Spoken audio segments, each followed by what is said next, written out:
Amém. Então, reforçando, se você está participando da nossa jornada da leitura bíblica anual, com certeza você leu essa passagem ontem. Êxodo 12, a partir do versículo 21, diz assim: Então Moisés convocou todas as autoridades de Israel e lhes disse: Escolham um cordeiro ou um cabrito para cada família, sacrifiquem-no para celebrar a Páscoa. Molhem um feixe de isopo. Opa, aqui eu já quero fazer um parêntese. O que é isopo? Pergunta para o paredão, dia 20 de abril, paredão da leitura bíblica. O que é isopo? Isopo era uma planta, um arbusto com folhas extremamente felpudas, macias, uma textura aveludada que encharcava com facilidade. Daí a utilização desse arbusto justamente para aspersão, para encharcar num óleo ou no sangue de um sacrifício e aspergir, jogar, passar em algum lugar. Você vai encontrar essa palavra muito nos Salmos e em outros textos do Antigo Testamento. Então, continuando, molhe um feixe de isopo no sangue que estiver na bacia e passem o sangue na viga superior e nas laterais das portas. Nenhum de vocês poderá sair de casa até o amanhecer. Quando o Senhor passar pela terra para matar os egípcios, verá o sangue na viga superior e nas laterais da porta e passará sobre aquela porta e não permitirá que o destruidor entre na casa de vocês para matá-los. Obedeçam a essas instruções como decreto perpétuo para vocês e para os seus descendentes. Quando entrarem na terra que o Senhor prometeu lhes dar, celebrem essa cerimônia. Quando seus filhos lhes perguntarem: o que significa esta cerimônia? Respondo-lhes: é o sacrifício da Páscoa ao Senhor, que passou sobre as casas dos israelitas no Egito e poupou nossas casas quando matou os egípcios. Então o povo curvou-se em adoração. Depois os israelitas se retiraram e fizeram conforme o Senhor tinha ordenado a Moisés e a Arão. Então, à meia-noite, o Senhor matou todos os primogênitos do Egito, desde o filho mais velho do faraó, herdeiro do trono, até o filho mais velho do prisioneiro que estava no calabouço, e também todas as primeiras crias do gado. No meio da noite, o faraó, todos os seus conselheiros e todos os egípcios se levantaram. E houve grande pranto no Egito, pois não havia casa que não tivesse um morto. Até aqui. Amém. Eu e mais duas pessoas dissemos amém. A leitura que acabamos de fazer sobre a Páscoa do Senhor, que também foi a 10ª e última praga retratada aqui no Êxodo, derramada sobre o Egito, possivelmente para um não crente, ou até mesmo para um crente progressista dos nossos dias, pode apresentar informações, sim, estranhas, ou até mesmo desconfortáveis. Por exemplo, um detalhe importante que fica muito evidente nessa leitura é que um sacrifício com derramamento de sangue indica que algumas pessoas experimentarão a graça e outras não. Atente que pode ser o Senhor. Então, preste atenção aqui em mim. Um sacrifício com derramamento de sangue nos mostra que algumas pessoas experimentarão a libertação e outras experimentarão o juízo. Então isso, só essa notícia, só essa constatação, numa leitura rápida, já pode ser algo desconfortável e estranho para muitas pessoas do nosso século. Eu não tenho dúvida que a revelação especial de Deus exposta na Bíblia Sagrada é ímpar, é maravilhosa, é imensurável, mas com toda certeza ela não nos apresenta uma fé confortável. Se alguém aqui nesse auditório está procurando uma fé confortável, não encontrará isso na religião do caminho estreito. Nunca foi a preocupação do nosso Criador escrever um tratado terapêutico, não foi. Mas sim a exposição da verdade que nos restaura, que nos redime, que nos transforma em seres humanos à imagem e semelhança do nosso Criador. Mas, afinal, o que temos mais aqui nesse texto de Êxodo 12, que retrata um evento que ocorreu aproximadamente em 1300 a.C., que isso tem a ver com os cristãos do século 21? Existe ainda alguma lição, confortável ou não, que a gente possa extrair e aprender com essa passagem? Sim, eu separei pelo menos mais 3 lições sobre a Páscoa e eu espero que ela abençoe, que elas 3 abençoem a gente essa noite. Primeira lição, anote. A primeira Páscoa do Senhor celebrou a fé e a obediência no Deus vivo. A primeira Páscoa, esse primeiro cerimonial, um sacrifício, celebrou a fé e a obediência num Deus vivo. Moisés não falava com um amigo imaginário. Moisés se relacionava com um Deus pessoal, que falava com ele, que ele ouvia e que Moisés também podia dialogar e conversar com ele. Então a gente testemunha aqui, a gente lê sobre um evento de proporções inimagináveis, evidenciando, celebrando, chamando atenção para a fé e para a obediência no grande eu sou. Hebreus 11, 27 afirma que Moisés enfrentou o tirano da maior potência política e bélica daquele tempo por causa da fé e da obediência que ele depositou num Deus vivo. Pela fé, Moisés obedeceu e levou igualmente ao seu povo a obedecer, por mais estranhas que as instruções que o Senhor tenha dado para aquele povo fossem. Tanto para Moisés como para o seu povo, eles obedeceram, eles acataram as instruções do Senhor e pela fé eles obedeceram. Acredito que eles foram os primeiros a nos ensinar que o entendimento pode esperar, mas a obediência não. A obediência tardia é desobediência. Então eles mostraram para a gente aqui que o entendimento, Deus dá uma lista de coisas que tem que ser obedecidas, não dá muita explicação, mas diz, vocês precisam obedecer a essa lista aqui. Então o entendimento pode esperar, mas a obediência não. Num primeiro momento, Deus não dá muita explicação, mas as instruções são absolutamente claras. Era necessário sacrificar um cordeiro ou um cabrito sem defeitos, era necessário comer toda a carne daquele sacrifício com ervas amargas, era necessário ficar trancado dentro de casa até o amanhecer, e o principal, era necessário aspergir o sangue do sacrifício nos umbrais de suas casas. Deus deu várias instruções e fez uma promessa: quem tiver a marca desse sacrifício será liberto da escravidão, mas quem não tiver experimentará um grande tormento. Aos olhos dos egípcios, muito mais do que práticas estranhas, tudo que estava acontecendo, tudo que aquele povo estava produzindo, estava fazendo, era repugnante e ofensivo para os egípcios. José vai contar isso para a gente lá em Gênesis 43, no capítulo 43. José explica para a gente que na cultura egípcia, a forma como os hebreus se alimentavam e todos os cerimoniais religiosos dos hebreus eram considerados, eram vistos pelos egípcios como algo repugnante, absolutamente ofensivo.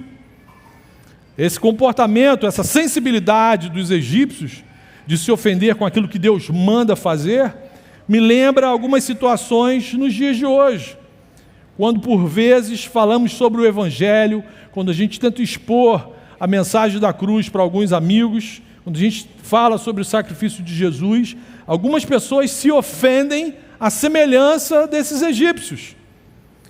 E sobre isso o apóstolo Paulo vai afirmar em 1 Coríntios 1, versículo 18, que a mensagem da cruz é loucura para os que perecem, mas para os que são salvos é o poder de Deus. Aleluia! Foi exatamente isso que aconteceu na primeira Páscoa. Para os egípcios, aquele cerimonial religioso, estranho e repugnante era uma loucura, mas para Moisés e para o seu povo era o poder de Deus para a sua salvação. Aleluia! Tudo aquilo que era manifestação graciosa do poder de Deus para a salvação daquele povo era visto pelos egípcios como algo repugnante. E mais um detalhe curioso: Deus ordenou a Moisés que contasse tudo para Faraó. Todas essas instruções, tudo que ia acontecer com o Egito, Deus falou para Moisés: vai lá e conta tudo para Faraó. Nisso a gente verifica já o caráter absolutamente gracioso do nosso Deus. O Deus vivo não faz nada escondido. Ele sempre revelou a sua vontade para todo mundo, de forma explícita, clara. Desde o início foi assim. No jardim do Éden, Deus falou e instruiu o primeiro homem com total clareza. Olha só, Adão, você pode comer tudo que eu plantei aqui. Tem uma jaca pau madura ali, é uma delícia, tem um caqui ali maneiro. Você pode comer tudo, menos aquela parada ali. Se você obedecer a esse detalhe crucial, você vai desfrutar de um paraíso eterno na minha presença. Mas se você não observar a essa instrução, você vai trazer para a sua vida uma tragédia terrível. Adão não precisava ser um grande teólogo para entender que o X da questão era só obediência pela fé. Mas talvez ele e a sua esposa tenham achado que essa instrução do Criador era estranha demais, ou de repente desconfortável demais, opressiva demais, e decidiram pela desobediência. Mas aqui em Êxodo 12, Moisés e o seu povo nos ensinam que a fé, de mãos dadas com a obediência, é a maior demonstração de respeito e de amor que um ser humano pode proporcionar, pode dar para o seu Criador. A fé, de mãos dadas com a obediência, é a maior demonstração de respeito, de temor e de amor que um ser humano pode retribuir, pode conceder para o seu Criador. Muitos séculos depois, Jesus afirmaria exatamente isso em João 14, 21. Quem tem os meus mandamentos e lhes obedece, esse é o que me ama. Hoje, no nosso relacionamento com o Senhor Jesus, existe alguma instrução, existe algum mandamento que eu e você, a gente está apresentando dificuldade em obedecer? Domingo após domingo, célula após célula, discipulado após discipulado, o Senhor tem falado com a gente com clareza. Existe alguma coisa revelada na sua vontade que a gente ainda tem dificuldade em obedecer? Por que para alguns é tão difícil perdoar os que nos têm ofendido? Por que para outras pessoas é tão difícil repartir uma parte do pão nosso de cada dia? Por que para algumas pessoas é tão difícil tratar o próximo com um mínimo de educação, compaixão e graça? Será que nossa desobediência é resultado da falta de fé? Ou porque a nossa fé é numa religiosidade e não num relacionamento com um Deus vivo? A religião do caminho estreito muitas vezes revela como o nosso coração pode ser corrupto, enganoso e até mais obstinado que o coração do faraó. Que o Deus que feriu o Egito tenha misericórdia das nossas vidas, Ele fortaleça a nossa fé e que Ele nos ajude a vivermos de verdade, a obedecermos de verdade, por fé e amor, a sua vontade expressa na palavra de Deus. Amém? Segunda lição desse texto pode ser facilmente identificada, até mesmo pelos mais novos na fé. Se você lê essa passagem 1, 2, 3 vezes, você já começa a ver as conexões. O sacrifício dessa primeira Páscoa nos aponta para o sacrifício de Jesus.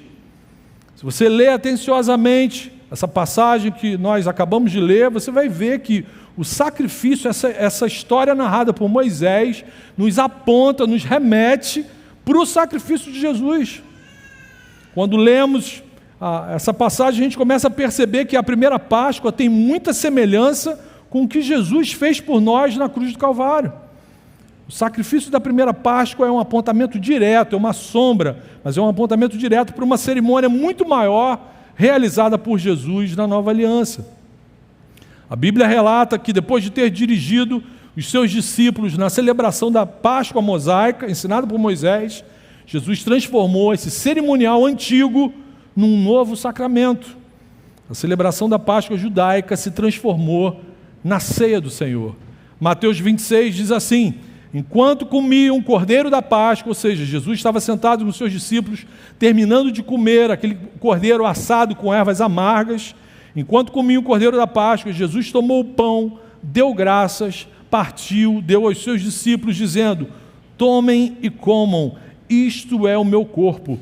Em seguida tomou o cálice, deu graças e ofereceu aos discípulos, dizendo: bebam dele todos vocês, Isto é o meu sangue da aliança, que é derramado em favor de muitos para perdão de pecados. Amém.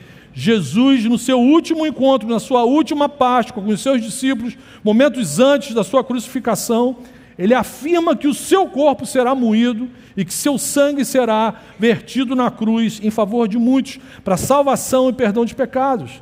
A semelhança do que aconteceu na primeira Páscoa.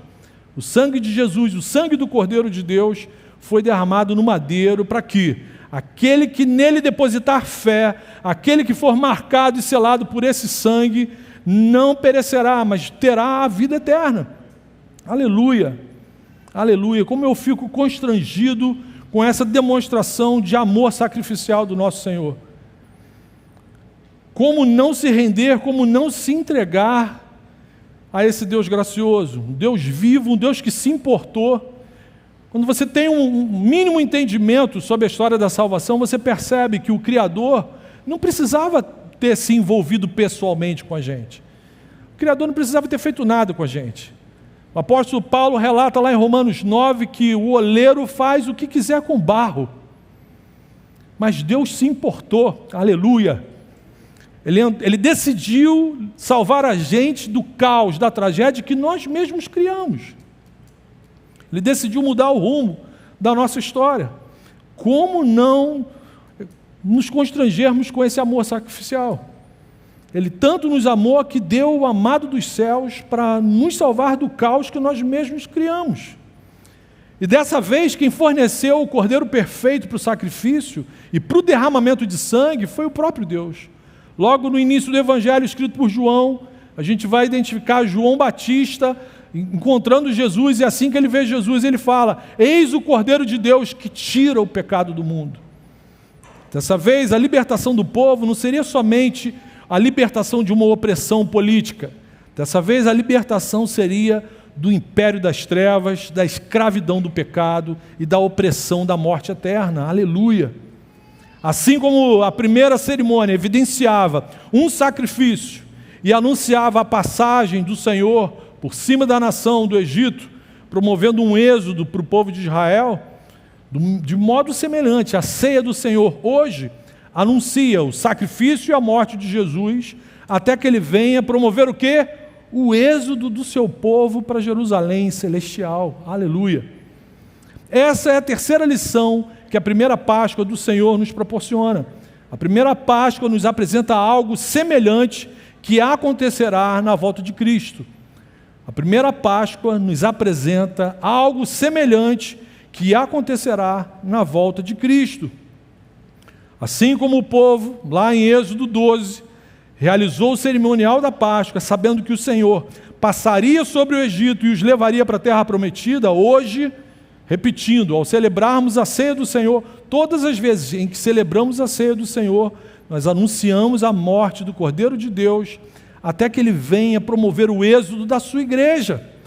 A cada ceia no Senhor, o relógio da nova aliança se aproxima do momento exato da volta de Jesus. Na primeira Páscoa, o Senhor especificou a hora. À meia-noite eu vou passar sobre o Egito, vou libertar vocês e vou manifestar juízo sobre aquela nação. Mas agora, na nova aliança, Jesus afirma que a sua volta pode ser a qualquer momento. E ele deu as instruções para o seu povo. Vocês sabem, quando olham para a figueira e veem as folhas verdes, vocês sabem que o verão está chegando. O Senhor está chegando. Aleluia! Aleluia! Ligue a sua televisão, veja algumas notícias. O mundo dá testemunho da volta de Cristo. Tudo o que está acontecendo à nossa volta dá testemunho da volta iminente do nosso Senhor. Eu e você estamos preparados para esse evento? Você professa publicamente sua fé, o seu amor em Jesus? Sua vida foi selada com o sangue desse sacrifício? São perguntas que você tem que saber responder. Agora, o nosso Senhor não voltará mais como Cordeiro de Deus. Agora, quem vai voltar é o leão da tribo de Judá. Aleluia, aleluia. E acontecerá algo muito semelhante e tremendo, como na primeira Páscoa. Aqueles que pela fé marcaram suas vidas com o sangue do Cordeiro de Deus, aspergido na cruz do Calvário, não perecerão e experimentarão a vida eterna. Mas e aqueles que não creram? Aqueles que não depositaram fé em Jesus e no sacrifício do Cordeiro? Jesus mesmo responde a essa questão. Em João 3, versículo 18. Quem nele crê, não é condenado. Mas quem não crê, já está condenado, por não crer no nome do Filho unigênito de Deus. A pessoa que rejeita a Cristo não precisa esperar por o julgamento final. A Bíblia garante, Jesus garante, isso aqui, palavra do Senhor Jesus, que por causa da sua descrença obstinada, essa pessoa já foi e continua, portanto, condenada. Ela já vive um quadro crônico e deliberado de juízo.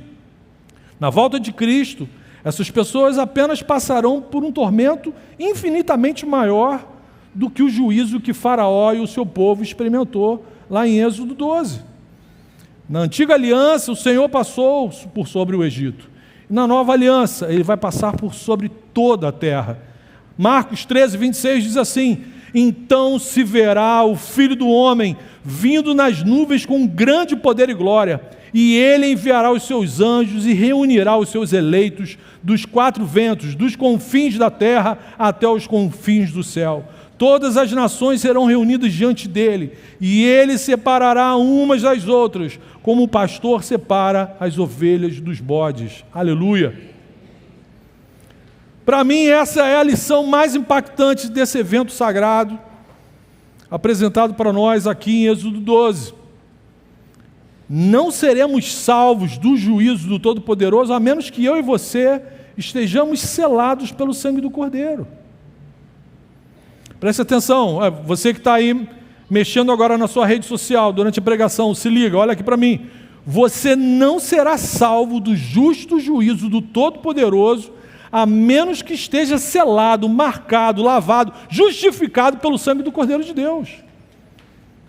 Sem a marca do Cordeiro, só nos resta experimentar o juízo do leão. Grave isso, posta lá no teu Instagram. Sem a marca do Cordeiro, só nos resta experimentar o juízo do leão.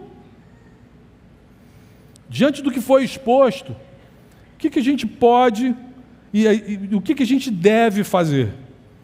Vamos para as aplicações práticas.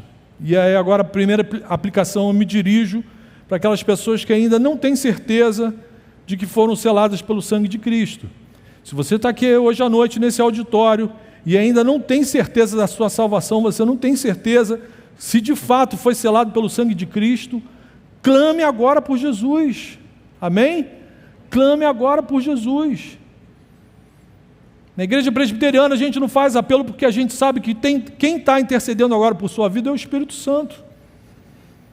Essa certeza é um detalhe crucial que você precisa carregar porque tem consequências eternas.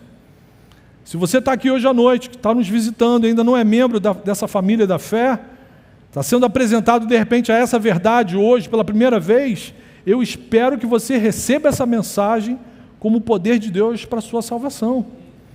E não como uma história estranha com detalhes desconfortáveis, até porque estranho e desconfortável é uma existência sem a marca do Cordeiro. Estranho e desconfortável é uma existência sem um relacionamento saudável com Cristo. Minha oração é para que, se necessário, essa verdade revelada nessa noite te incomode profundamente, a ponto de você se recusar em seguir confortavelmente para a perdição eterna.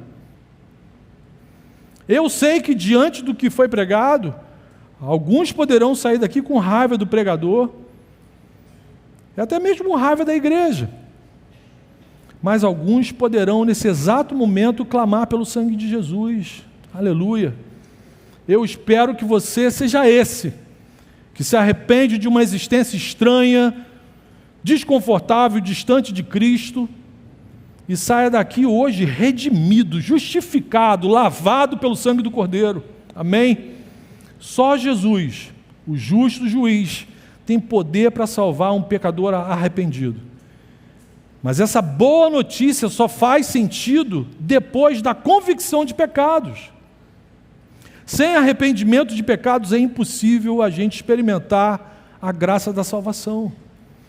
É por isso que no culto da Santa Ceia, como o de hoje, daqui a pouco, eu vou afirmar que esse cerimonial da Ceia do Senhor é reservado somente para aqueles que um dia se reconheceram pecadores, se arrependeram, creram no sacrifício de Jesus, assumiram um compromisso de amor e responsabilidade através do batismo e fizeram uma profissão pública de fé no nosso Senhor Jesus. A Ceia do Senhor é para essas pessoas, é reservada para essas pessoas. Não tem sentido uma pessoa que ainda não se arrependeu dos seus pecados, não se batizou, não assumiu um compromisso público com Jesus, participar de um evento que justamente celebra a morte de Jesus por causa dos nossos pecados. Nesse momento, se você ainda não tem certeza da sua salvação, clame por perdão aí no seu lugar. Pela fé, reconheça e confesse Jesus como seu único e suficiente Salvador. Faça essa oração agora aí no seu lugar. Que o Espírito Santo te conduza a uma nova vida em Cristo Jesus. Amém? Não saia daqui desse auditório sem ter essa certeza. Segunda aplicação, para você agora que tem certeza que foi selado e marcado pelo sangue do Cordeiro, proclame a boa notícia da salvação. Na primeira aplicação era clame, e agora para você é proclame a boa notícia da salvação, sem esquecer nenhum detalhe. Proclame a boa notícia da salvação, sem esquecer nenhum detalhe. Nós lemos Êxodo 12, cheios de detalhes, alguns nada simpáticos, nada agradáveis, mas é a palavra revelada do Senhor. Então proclame a boa notícia da salvação, sem esquecer, sem omitir nenhum detalhe. A semelhança de Moisés, anuncie a palavra de Deus com clareza. Quando for evangelizar um amigo, não esqueça de nenhum detalhe da verdade. Fale com sabedoria, fale com amor, mas fale com urgência. A gente só pode encontrar Jesus enquanto se pode achá-lo. Em breve, essa história de evangelismo vai acabar. Então a gente precisa clamar ao Senhor por sabedoria, amor e urgência para proclamar a boa notícia da salvação. Então fale tudo. João 3,16, porque Deus amou o mundo de tal maneira que deu seu Filho unigênito, para que todo que nele crê não pereça, mas tenha vida eterna. E continue, não esqueça de falar João 3,18, quem nele crê não é condenado, mas quem não crê já está condenado, por não crer no nome do Filho unigênito de Deus. E quem não crê está condenado ao quê, Marcão? A Bíblia deixa bem claro, o Senhor Jesus deixa isso bem claro.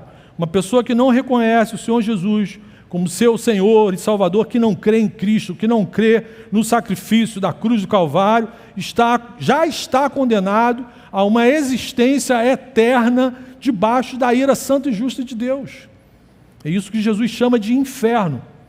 A danação eterna, a condenação eterna, a morte eterna.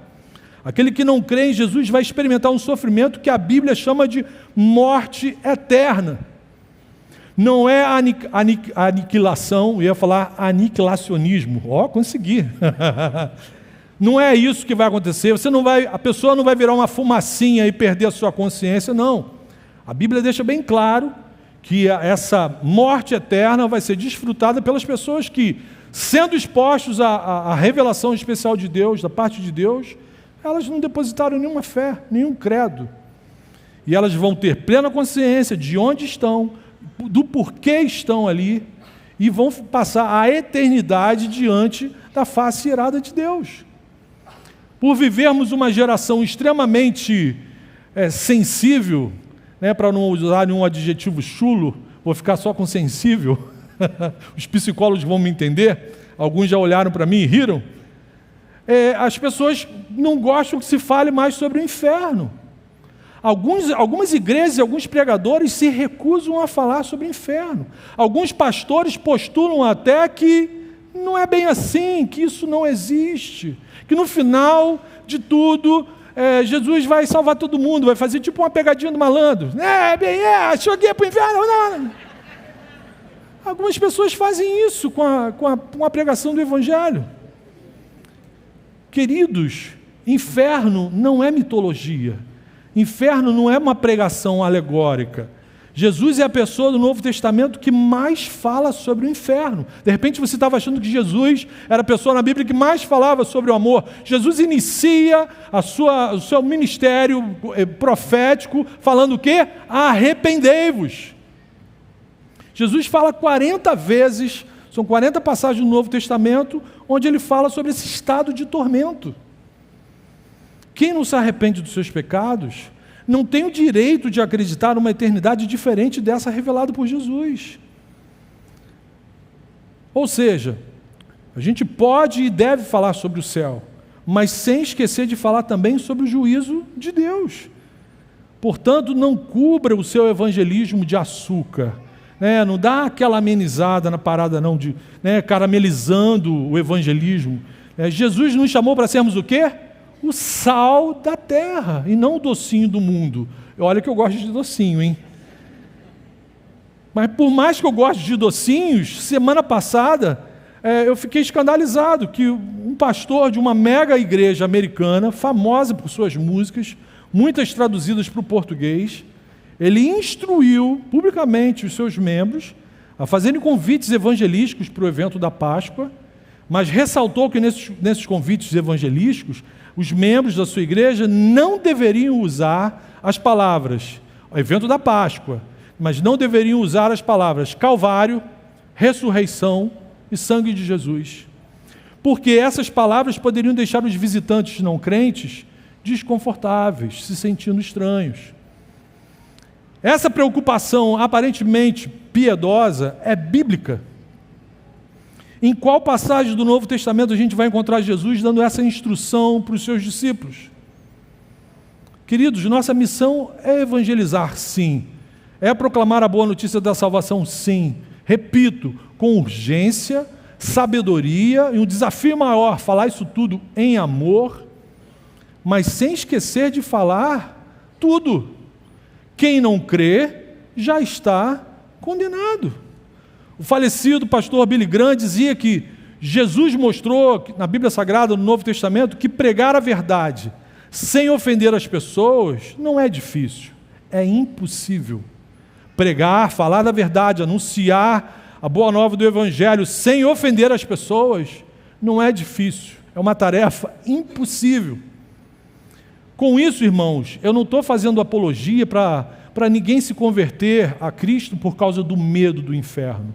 Na verdade, deixa eu até tranquilizar vocês, ninguém se converte a Cristo com medo do inferno.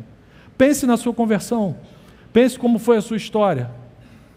Quando eu fui apresentado ao Evangelho, quando eu tomei noção do meu estado, da minha miséria, do meu egoísmo, de quem de fato eu sou, ficou muito claro para mim que o que eu merecia era a ira. A gente canta isso aqui na nossa igreja.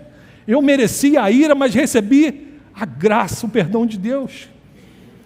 Eu não me aproximei de Jesus com medo do inferno, até porque se ele me mandasse para lá, era um lugar mais do que merecido.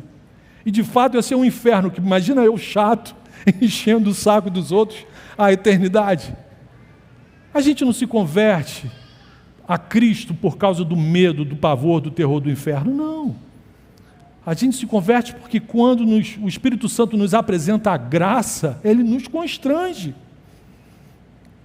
A gente entra, de fato, no primeiro momento, num estado de aflição. Como que eu vou continuar pecando, vivendo da mesma forma, diante de um Deus tão maravilhoso, tão gracioso, de um Deus que se importou comigo, que me amou, independentemente do restante da humanidade? Então fique tranquilo. Mesmo você falando de todos os detalhes do plano da salvação, ninguém se converte a Cristo por causa do medo, nem ninguém deixa de se converter a Cristo por causa de ficou assustado com o inferno. Não, é o Espírito Santo que convence a gente. Salvação, aprende com Jonas, salvação pertence ao Senhor. A nós, servos, é obedecer. A gente tem que anunciar, a gente tem que proclamar, mas sem se preocupar. Quem vai fazer a obra, a transformação no coração, é o Espírito Santo. É Ele que convence o pecador do juízo, do pecado, da justiça. É Ele que muda o nosso rumo, é Ele que muda a nossa forma de pensar. E quando a gente se converte, nenhum detalhe dessa história aqui escandaliza a gente, Porque a gente entende exatamente isso. Eu merecia a ira. Quando eu examino as minhas gavetas e encontro um pouco da minha alma lá, eu merecia a ira. Quando eu examino os meus pensamentos, alguns desejos absolutamente assustadores, o que de fato eu merecia? Era a ira. Então, nenhum detalhe do plano de salvação exposto de forma explícita na Bíblia vai assustar alguém, vai impedir alguém de se achegar para o Senhor. Amém? Muitas vezes será justamente o desconforto produzido pela verdade que vai levar o coração obstinado ao arrependimento. Por isso, irmão, proclame a boa notícia da salvação sem esquecer nenhum detalhe. Amém? Feche seus olhos, vamos orar.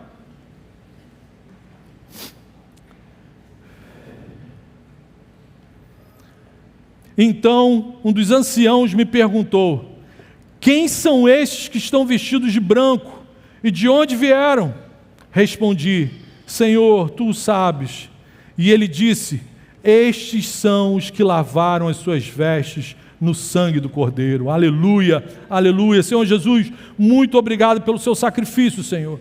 Obrigado porque o Senhor é o Deus que se importou. Obrigado por sua graça, Senhor, por sua palavra que revela tudo de forma tão clara, tão explícita, Senhor. Muito obrigado, Senhor, por suas promessas, por sua fidelidade. Ajuda-nos a honrarmos o seu amor. Ajuda-nos a proclamarmos o teu evangelho, Senhor, com urgência, com graça, com sabedoria, mas sem omitir nenhuma verdade, Senhor. Faz da Igreja Oceânica um povo cada vez mais obediente à tua vontade, Senhor, e cada vez mais amável uns com os outros, Senhor. Se alguém nesse auditório ainda não te conhece, por favor, Senhor, remove as escamas, quebre as correntes da incredulidade, Senhor. Assim como o Senhor fez na minha vida, faça hoje à noite, Senhor. Que hoje também seja noite de salvação para a glória do teu nome, Senhor. E agora, nesse momento em que nos aproximamos da tua mesa, prepara a tua igreja para ser renovada pelo teu corpo, pelo teu sangue. É isso que nós pedimos em nome de Jesus. Amém, amém.